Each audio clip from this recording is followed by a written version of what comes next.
दोस्तों, हमारे चैनल में आपका बहुत बहुत स्वागत एवं अभिनंदन है। जैसा कि आप जानते ही हैं, हमारे चैनल पर चल रहा है यूपी टीजीटी संस्कृत व्याकरण प्रवेशिका का प्राकथन। प्राकथन के बाद हमने प्रथम सोपान पे आए थे बड़ परिचय पे। बड़ परिचय में हमने आपके स्वर व्यंजन इनको पढ़ लिया था। इसके बाद आज हमारा है उच्चारण स्थान। तो आइए थोड़ा उच्चारण स्थान पे बात कर लेते हैं। उच्चारण स्थान हमारे कितने होते हैं और किस तरीके से कौन कौन से वर्ड का उच्चारण होता है। जिन जिन अवयवों से विकार यानी कि परिवर्तन उत्पन्न किया जाता है उनको ध्वनियों का स्थान कहते हैं।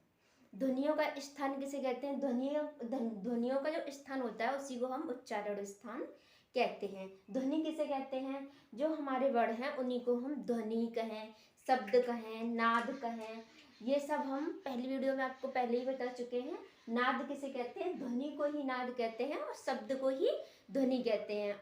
ध्वनि, शब्द और नाद तीनों का एक ही अर्थ है। तो जिन जिन अवयवों से यानी कि जिन हमारे अंगों से, हमारे जो कंठ, तालु, जिह्वा, ओष्ठ ये इत्यादि अंग हैं, उनके जिन जिन अवयवों से विकार उत्पन्न होता है। क्या उत्पन्न होता है? विकार। विकार किसे कहते हैं? परिवर्तन जो उत्पन्न होता है उनको हम ध्वनियों का स्थान कहते हैं या नादों का स्थान कहते हैं।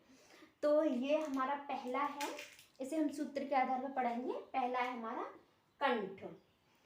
कंठ हमारा, ये यहाँ कंठ होता है, पहला स्थान हमारा कंठ है, जिसका सूत्र होता है अकोह विसर्जनीय नाम कंठ। अकोह विसर्जनीय नाम कंठ, यानी कि आ आपका कौन सा, जो हम कल पढ़ाए थे 18 प्रकार के आ ह्रस्व दीर्घ प्लुप्त वाले उदात्त अनुदात्त, इस तरीके से जो 18 आ हैं आपके, चाहे दीर्घ का हो, चाहे ह्रस्व का हो, चाहे प्लुप्त का हो। आपका आ को मतलब मैं आपको पहले बताया था, कु से क्या बोध होता है? वर्ग के 5 अक्षर, का वर्ग में आने वाले 5 अक्षर। तो का वर्ग प्लस हा और विसर्ग। विसर्ग कहाँ लगता है हमारा? स्वरों के बाद विसर्ग लगता है। विसर्ग आपका और अनुस्वार कहाँ लगता है? हमेशा स्वरों के बाद लगता है। तो अकोह विसर्जनीय नाम कंठ। कंठ से किस किस का उच्चारण हो रहा है? आ हमारा 18 प्रकार का वर्ग, हा और विसर्ग। विसर्ग के हमारे इस तरीके के 2 चिन्ह होते हैं। तो दूसरा है हमारा इच्छु यशानाम तालु। इच्छु यशानाम तालु। इच्छु यशानाम तालु, यानी ई च वर्ग, या और आपका श, तालव्य श, इस वाले सा का हमारा उच्चारण तालु से होता है। किस किस का? ई कौन सी वाली? ई दीर्घ ई भी हो सकती है, प्लुप्त ई भी हो सकती है आपकी। कोई सी भी 18 प्रकार की ई में से कोई सी भी ई होगी। ई चा वर्ग, या और श, इसका हमारा उच्चारण स्थान क्या है? तालु है। इसके बाद है आगे हमारा, क्षम्यताम, आगे है ऋतु रसाना मूर्धा।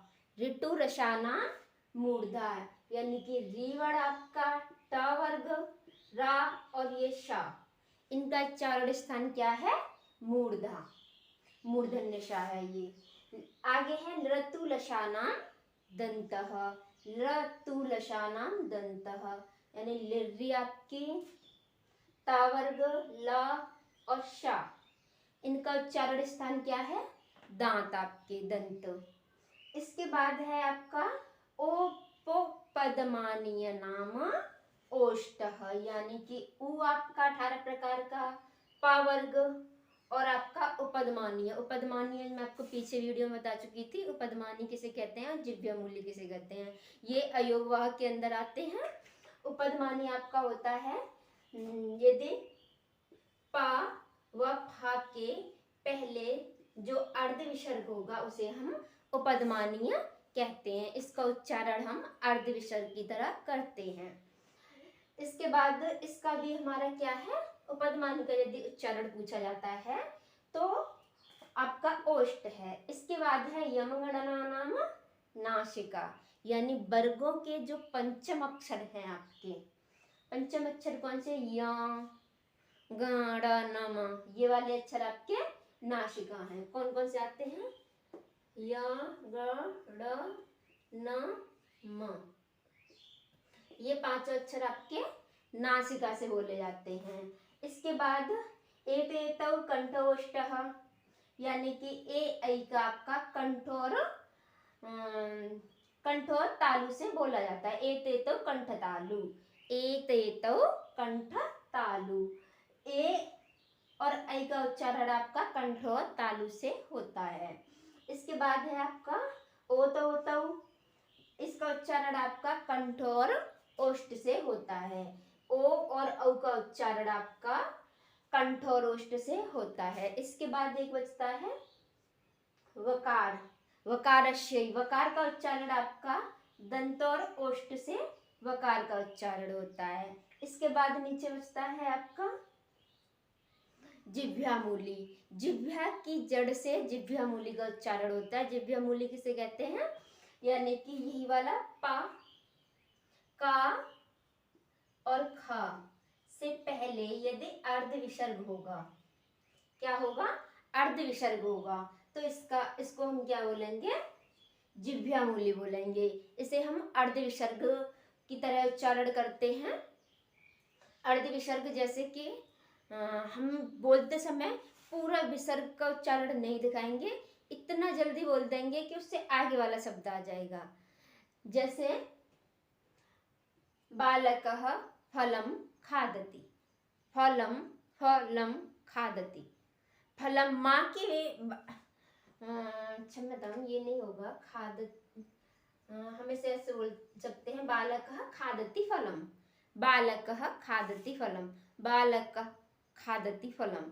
जैसे बालकः खादति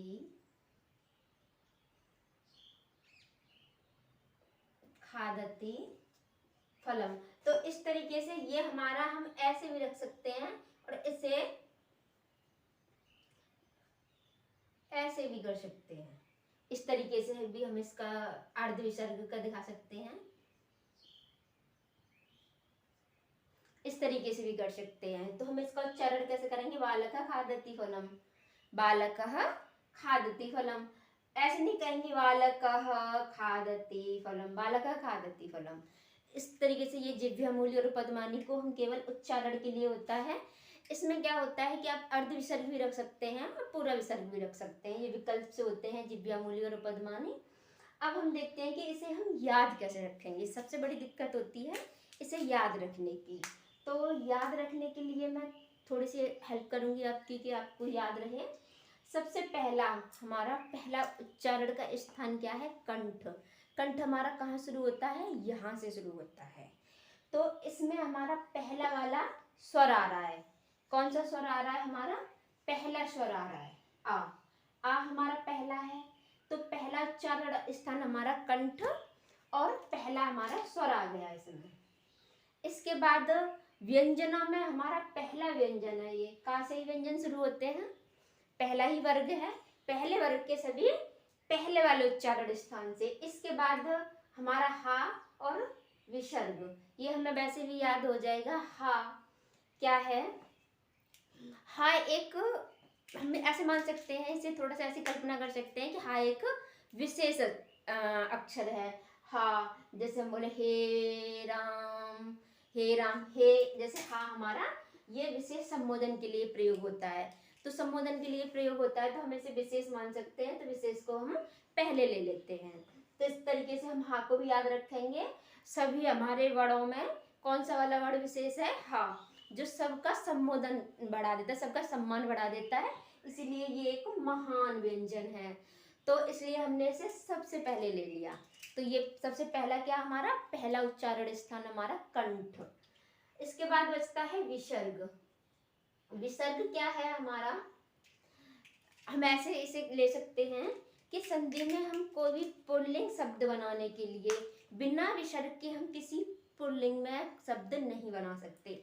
हर एक पुल्लिंग शब्द में हमारा विसर्ग का प्रयोग होता है। तो इसलिए हमारा ये भी विसर्ग भी हम विशेष मान लेते हैं। चलो कि जब तक हम ये विसर्ग नहीं लगाएंगे तब तक हमारा पुल्लिंग शब्द नहीं बनेगा। जैसे रामः, श्यामः, इस तरीके से कोई भी शब्द हमारा बिना पीछे विसर्ग के नहीं होता है पुल्लिंग।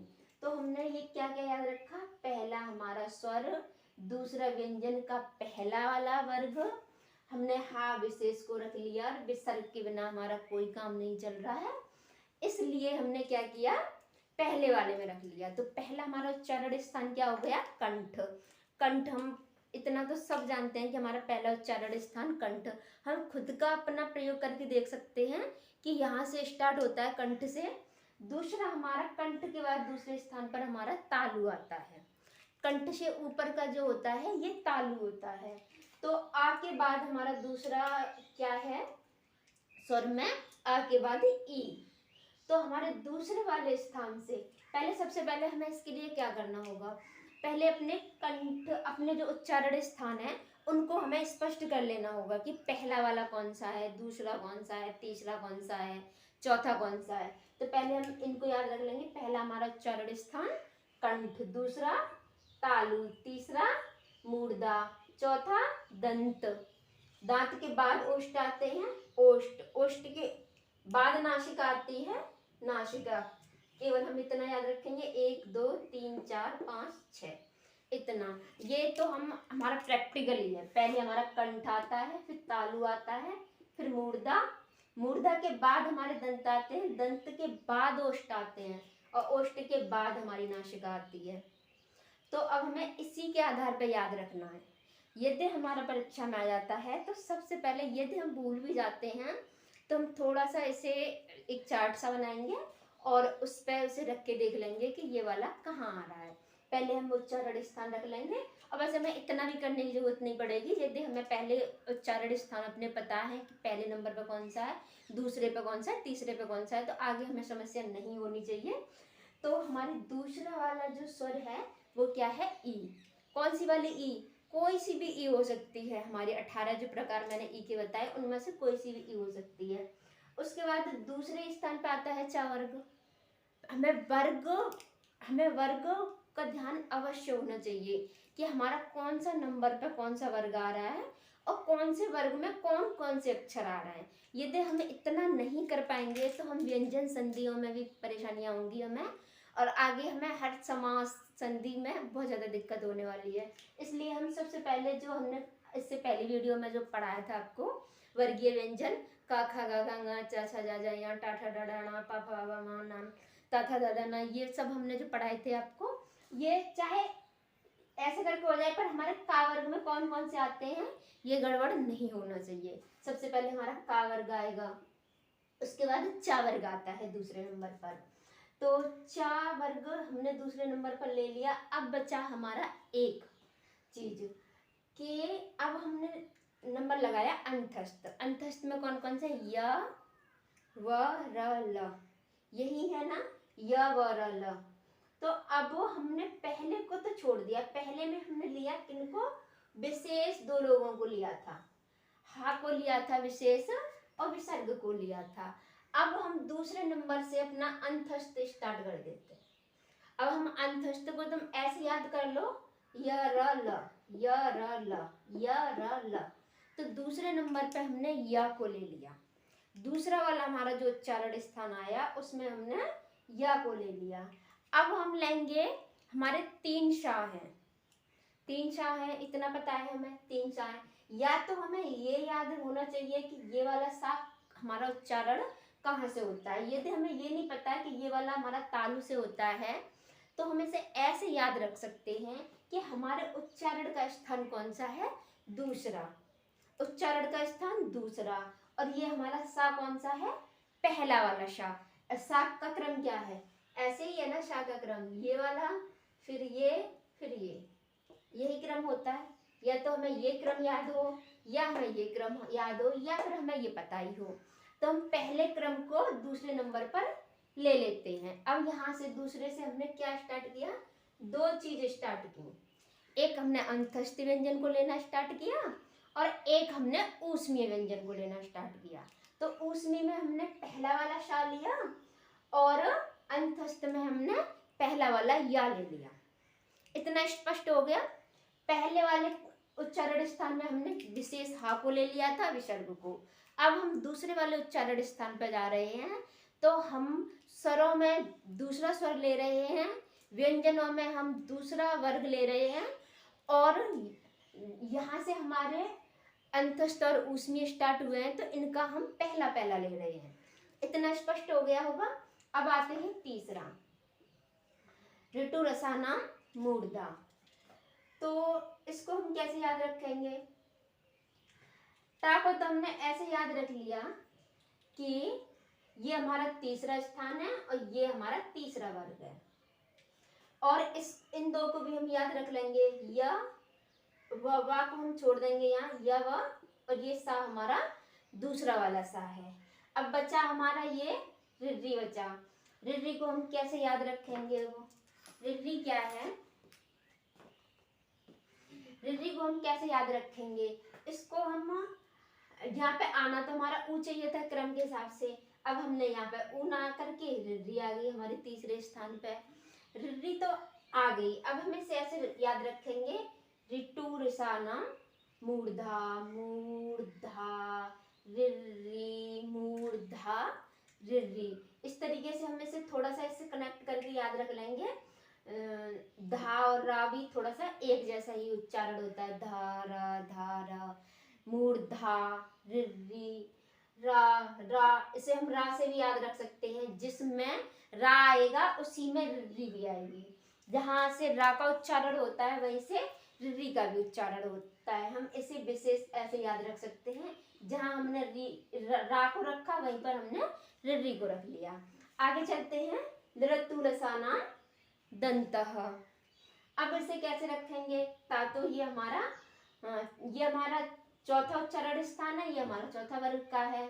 अब हमने यहाँ पर रिर्री रख ली, यहाँ पे आ गया ला। जहाँ ला आएगा वहीं रिर्री आएगी। और ये सा हमें पता ही है कि ये हमारा यहीं से क्रम चल रहा है, पहला वाला सा, दूसरा सा, तीसरा सा। तो ये हमारा वर्ग चौथा है, तो सा तीसरा आएगा। तो ऐसे अब हम आगे याद रखेंगे, उपपदमानीय नाम ओष्ठः, यानी उ पा वर्ग और उपपदमानीय नाम ओष्ठः। अब इसे कैसे याद रखेंगे? उ और ओष्ठ एक जैसा ही है। उ ओष्ठ, उ का उच्चारण स्थान ओष्ठ। पा, पा हमारा ये कैसे हम याद रखेंगे कि ओष्ठ हमारा उच्चारण स्थान कौन सा है? पांचवा, और ये हमारा वर्ग कौन सा है? पांचवा। और उपपदमानीय, जो उपपदमानी क्या है? पा और फा को उपपदमानी कहते हैं, तो इसलिए ये हमारा ये भी इसी में हो गया। पा वर्ग यानी उपपदमानी भी इसी में हो गया। इसके बाद ये हम पहले से ही पढ़ते आ रहे हैं, जो हमारे वर्ग के पंचम अक्षर हैं वो नासिका से बोले जाते हैं। तो वर्गों के जो पंचम अक्षर हैं वो नासिका से बोले जाते हैं। अब हमारा बच्चा ये ए ऐ का। ए ऐ को हम कैसे याद रखेंगे? ए ऐ हमारे संयुक्त वर्ण हैं। किससे बनता है? आपका आ प्लस ई। तो यहाँ देख लेंगे आ ई कहाँ से है? कंठ और तालु। तो इसका स्थान हो गया कंठ और तालु।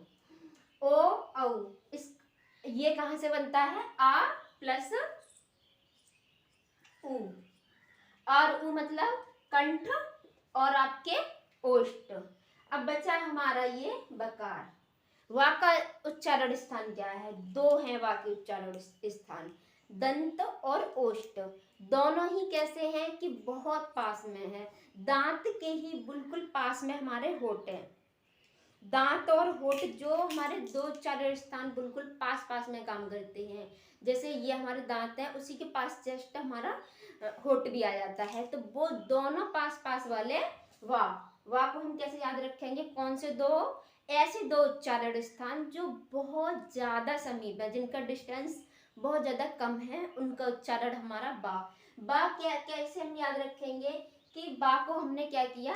अलग ले लिया। यहाँ कहीं भी नहीं आया बा बा एक ऐसा है कि बिल्कुल अलग आया और दो चीजों से बोला जा रहा है। कौन से दो हैं वो ऐसे जिनका डिस्टेंस बहुत कम है, जो पास पास में है, यानी कि ऐसे कौन से हैं, दांत और होठ। हमारे हमारे दांत और होठ यानी दंत और ओष्ठ से बोले जाने वाला वा का उच्चारण दंत और ओष्ठ।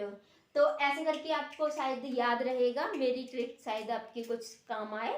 तो हम अब थोड़ा सा रिवीजन कर लेते हैं। वर्ग का पहला, तो पहला स्वर और पहला हमारा वर्ग के व्यंजन और विशेष क्या हा। उसके बाद क्या विसर्ग।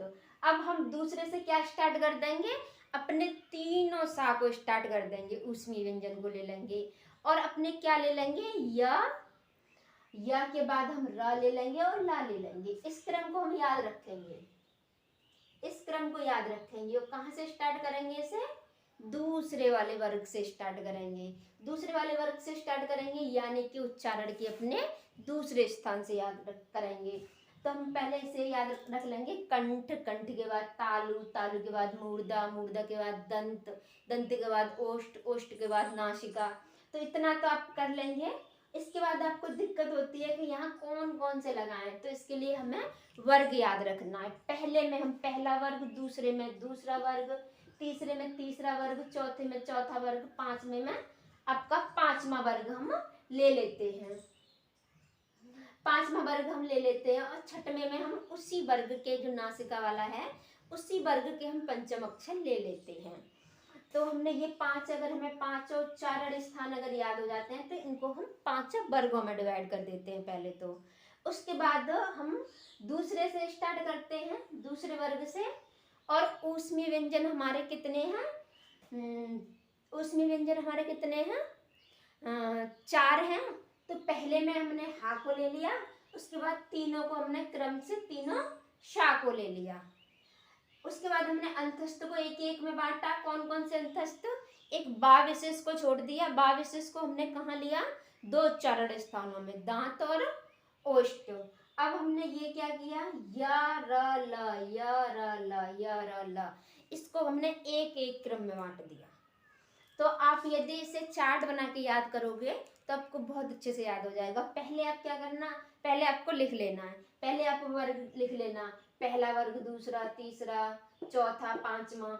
इसके बाद आप अपने ऊष्मी व्यंजनों को बांटना स्टार्ट करना।